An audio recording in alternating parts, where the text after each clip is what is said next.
Hey, welcome back to the channel. Today is the start of a brand new series. Demon Slayer means a lot to me. It's one of the things I talk about the most on this channel. I have so many things I like to say about it. So how about we go over every single chapter together? Yep, all 205 of them. I'll be pointing out big things I like, small things I like, some things you may or may not have noticed, and also giving just a quick recap of everything. I'd like to use this series to perfect my video and script writing skills, as well as getting used to uploading more often. There's not much else to say, right? Let's get started. Here it is, the first page of the greatest anime of all time. Here's the first thing I'd like to point out. This is the beginning of the whole series. With no page 1, there's no Demon Slayer. With no page 1, there's no Infinity Castle arc. With no page 1, there's no Tanjiro, no Nezuko. Always gotta appreciate the beginning. Just like how we have to appreciate this episode 1. This is gonna be a great journey. On the second page, go back to earlier that day. Just Tanjiro chilling with his family, about to go get some coal. Just a totally normal day. Nothing out of the ordinary is about to happen. Thankfully, Tanjiro stopped by this guy's house on the way back. Who knows what would have happened to him had he gone home that day? Early the next day, Tanjiro arrives back at his home. And here's the second thing I like about this chapter. How dark it gets. We're only on like page 9, and the reader is immediately exposed to a horrible incident. Not to sound edgy or weird or anything, but I seriously appreciate how violent the scene is. Tanjiro's mother and siblings laid out around their ruined house covered in blood. Yeah, scenes like this aren't exclusive to Demon Slayer at all, but like I can always appreciate when a show or manga isn't afraid to show their characters violently murdered. I feel like most people would pass out after seeing something so horrible, but not Tanjiro.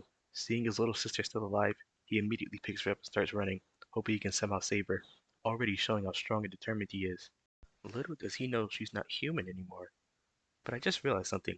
It's daytime, right? Nezuko should be burning up, but she's not. This has to be because it's cloudy outside, huh? But what would happen if she did burn? We know she's immune to it, so would Muzan come back for her? If he did, there would be no one to defend her, since Tanjiro is so weak at the moment, and they haven't met any of the Hashira yet. These two, especially Tanjiro, get so lucky throughout this whole manga. On their way through the forest, Nezuko wakes up and starts to attack Tanjiro. They struggle on the ground for a little while, and during their fight, she starts to cry.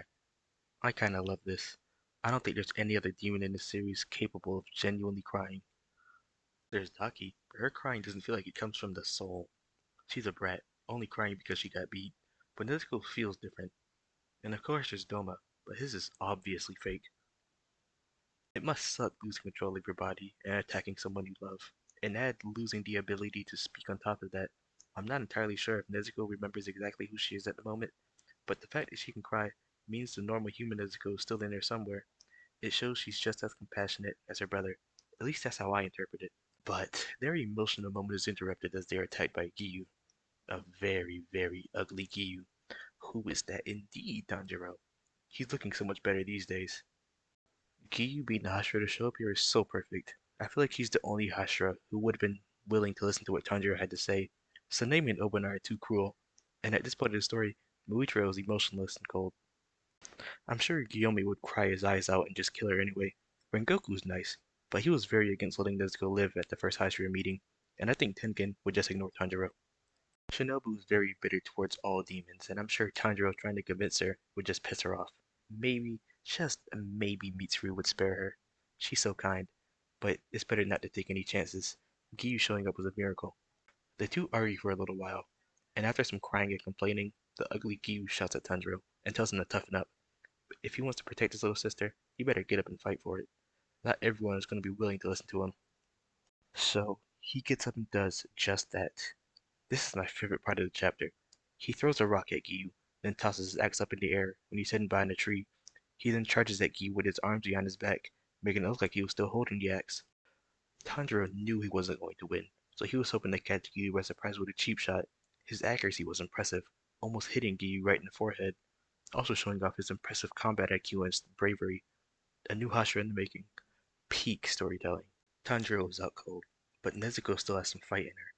Giyu won't kill her. Tanjiro earned it. He simply knocks her out and lays them next to each other. Before he leaves, he gives Tanjiro some advice and tells him to meet the elder Urokodaki. That's the last time we'll see him for a little while. Without taking even a moment to grieve his lost family, they're off to the mountains. If you're still watching this far, consider subscribing. I'm fairly certain you'll like the rest of my videos if you're still here. And we still have many more episodes to go. Thank you so much for being here. Bye.